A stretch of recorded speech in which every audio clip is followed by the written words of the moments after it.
This is Fusion Capitalism, a clean energy vision for conservatives. Brought to you by industry leader and company CEO, Steve Malink. Here's Steve. Welcome back to the conclusion of my conversation with actor, author, and pioneering environmentalist Ed Begley Jr. Ed, in part one, we talked about how you've obviously made a financial commitment to clean energy in your everyday life. But have you invested in any clean energy companies, and how has that been for you? Yeah, back in 1985, actually, I invested, because I was on a show called St. Elsewhere, so I invested in a company called Painted Hills Wind Developers. I owned a part of a wind farm. I owned what was really half of a wind turbine. And back then they were a measly 75 kilowatts, but that's really even half of one of those wind turbines, which I own with several homes worth of power. You know, it was about 37 kilowatt hours. 37 kilowatts was the wind turbine, my share of it. So that was several homes worth of power that I was making all the time. So that was a good investment. People would ask me back then, are you carbon neutral? You know, and I'd say, no, I'm not. They said, well, I'm disappointed. You talk a good game. I said, I'm carbon negative from that one investment in 1985 in the Painted Hills Wind Development, a Zond wind turbine that I owned for 30 years and was a great investment. I also invested in a company called Wind Harvest that had these horizontal access wind turbines, and they work very well. So I've had a few wind investments in other clean energy. I bought a solar fund recently.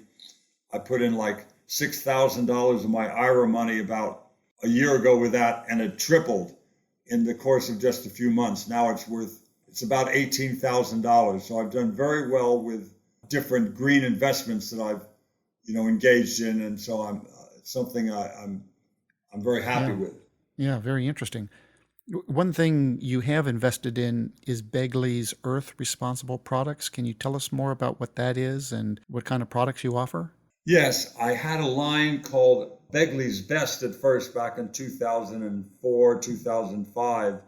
And the way that happened, a guy came up to me at a vegetarian restaurant and said, hey, I've been looking for you. I was trying to get through to you through your manager, and I wanted you to help me launch this product of green cleaning products. I said, okay, I'd love to do that. You want to use my name and likeness, and we'll do a photo shoot, and I'll help you promote it. He said, no, you'll do all that if you want, but I want to basically sell you the drums of product and you'll bottle it. I went, wait, I got to bottle it myself? Yeah.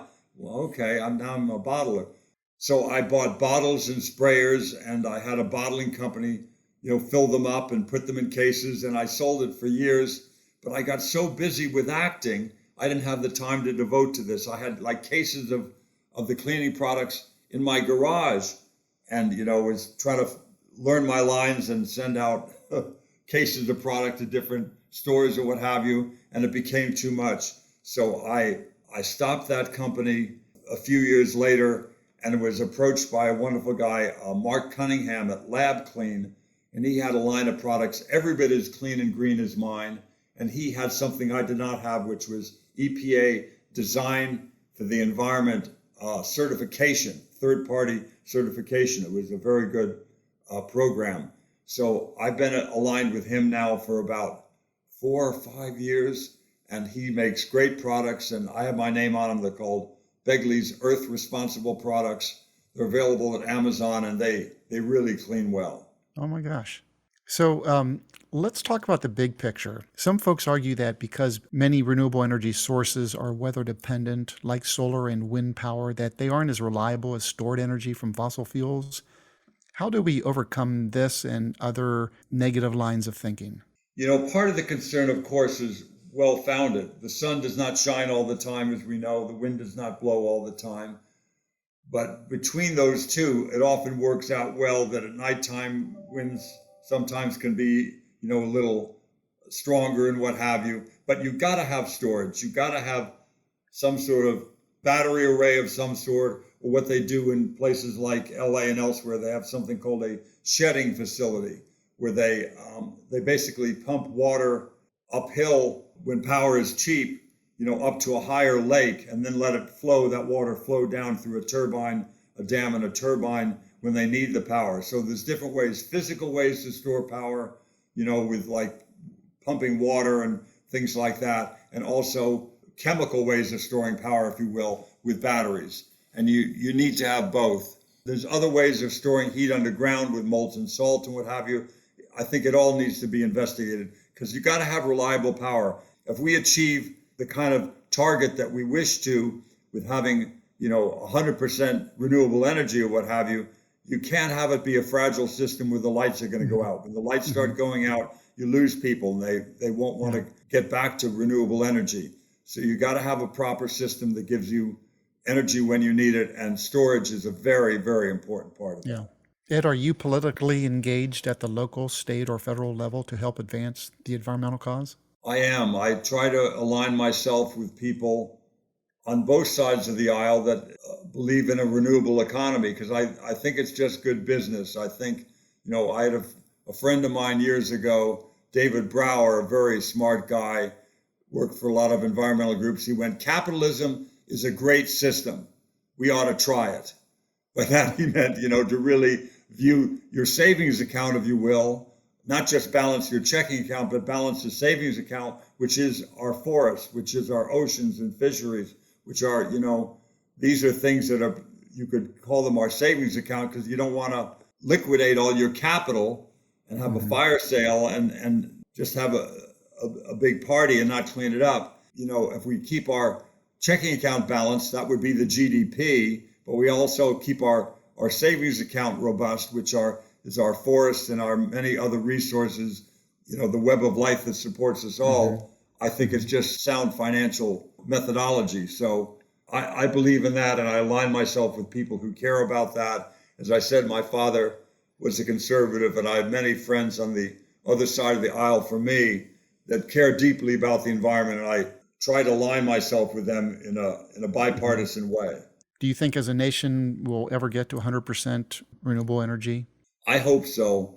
I think the problems with climate change are real, but the good news, if you will, all the stuff that we did to clean up the air in LA, this was not about climate change when we did it. It was about the smog and people getting sick from the smog and the healthcare costs of emphysema and asthma and lung cancer and all the problems we had with it.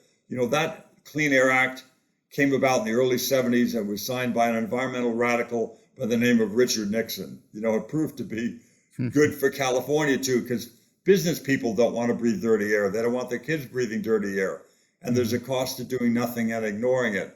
So if we do things to A, clean up the air in our cities like Houston, Bakersfield, and LA, B, lessen our dependence on foreign oil, and C, put money in our pocket, we're accomplishing those three important goals, and we're doing something meaningful to combat climate change. So it's not just a twofer, it's a threefer or fourfer when you look at it, what we can do if we have sound practices. And let me tell you something important. I talk about solar a lot, wind power, and that's all great stuff. And people regularly come to me and they say, Ed, I want to get solar in my house. Give me a number. So I give them a phone number and an email and what have you. They look at it, they go, what is this? This is a home energy audit company. I don't want that. I said, that's exactly what you want. Before you put up one solar panel, I want you to make your home or office more energy efficient first. That's going to be a lot of bang for your buck. Put money into that. You think you need a 4 or 5 kilowatt system. You might only need 2 or 3 kilowatts of solar on your roof if you make your home or office more efficient first. So home energy audit or office energy audit happens first, and then you go about seeing what kind of solar array you might need. Sound advice. Years ago, you were featured in the great documentary, Who Killed the Electric Car? And it seems like the electric car has risen from the dead thanks to Tesla. When you filmed that, did you ever think you'd see this strong resurgence so early? I hoped and prayed that I would see something like this, but I didn't know we would have cars this incredible. I've never owned a car like this Tesla that I got a year and a half ago now. I've never had a car like that in my life. I've driven modest cars. I had that Taylor done back in 1970. That was a car I bought for $950. After that, I had a fairly fuel-efficient car for its time called a Carmen Ghia. It was a Volkswagen, of course, Carmen Ghia, pretty fuel-efficient car. I drove that for a while, and then had a Datsun B210 Plus with a fifth gear that was very fuel-efficient, had other cars. And then finally, I returned to electric cars in 1990 because I'd heard they had gotten better, but they were all conversion cars. And then finally, I bought that wonderful car that the documentary you mentioned was about, the General Motors EV1, and it was a great car. And sadly, after a few years of trying it, they took them all back because none of us owned them, that we only leased them. And they crushed them all. And I thought, oh God, I don't know if we're ever going to get this going. But all the cars that I bought before that were reasonably priced cars. And in my advanced years, this is a year and a half ago, so I was really 70 years old. I went, I'm going to treat myself and buy a really fancy car. And I got the Tesla S. And now I'm able to go cross country without flying. I can, go anywhere. I've got a nearly 400-mile range with the vehicle. It's just an incredible car. I never thought we would have cars like this available. And there are other cars. I had a Nissan Leaf fairly recently. I got that in 2014. I gave it to my daughter a year and a half ago when I got the Tesla. I've had some reasonably priced cars too. I had the Toyota RAV4 pure electric before that. So when GM crushed their cars, I hopped into that Toyota RAV4. From there, I went on to the Leaf, and now I have the Tesla. And it's a miracle of engineering. My wife did not have the S. She wanted the Tesla Model 3, and she has that, more reasonably priced, but a great car. So everybody's happy. There's great cars available now by many manufacturers. Volvo makes a great electric. There's many cars out there with a plug, and people should try them, and I hope buy them or lease them. And I think the future is here with those kinds of cars. So what's your greatest hope for what happens in the next 5 to 10 years relative to sustainability and environmental protection? My greatest hope is that people do what my dad suggested I do, and I fortunately did, which is to not get hung up on that list of things you can't do. Well, I can't admit, hold on, mister, I can't afford a Tesla S like you. I can't afford 9 kilowatts of solar on my roof. And I respond, neither could I back in 1970 when I started. You don't run up Mount Everest. You get to base camp and you get acclimated and you climb as high as you can. And not everybody's going to make it to the peak, to the pinnacle up there and get a Tesla S and 9 kilowatts of solar. Do what you can. Can you afford a light bulb? An LED light bulb? Can you afford an energy saving thermostat? Can you put some weather stripping around your doors and windows? Can you ride a bike if weather and fitness permit? Can you take public transportation if it's available near you? Home gardening, home composting. Most people, I think, would answer yes to all or most of those questions. Do that. Make that list of things you can do and not the list of things you can't do. And do that, and boy, we'd see some real change and quick. Ed, you anticipated my last question, which was going to be, when folks walk up to you, besides asking about your acting career, do they also ask you about what they can do to become more environmentally involved? They do, and Steve, I'm prouder of that than the accolades or whatever feedback I get about my acting work. I love that people know me for that. I really owe it all to my wonderful father, who taught me all these lessons from the earliest age. The good influence in my life was him, and being in Boy Scouts, I got to see nature up close and personal, and the bad influence was the smog. And look what we've done with the air in LA and elsewhere. We can do this, and I'm very proud of people knowing me for that, and I hope I'll be remembered for that. Well, gosh, thank you, Ed, for your time and everything you've been doing over the course of your life to lead by example. Well, thank you for getting the word out about it, Steve, and I really enjoyed my time with you. Same here. And to find out more about Ed's company, Begley's Earth Responsible Products, go to begleysbest.com. And that's it for this edition of Fusion Capitalism. If you enjoy the show, make sure you take a second to subscribe so you automatically get my new shows when they drop. Also, if you have a minute, I'd love if you left us a review so more folks like yourself can discover the show. Thanks for listening, and I'll see you next time. Thanks for listening to Fusion Capitalism. To find out more about Steve Malink and his book, go to fusioncapitalism.com. This has been a production of Forbes Books Radio.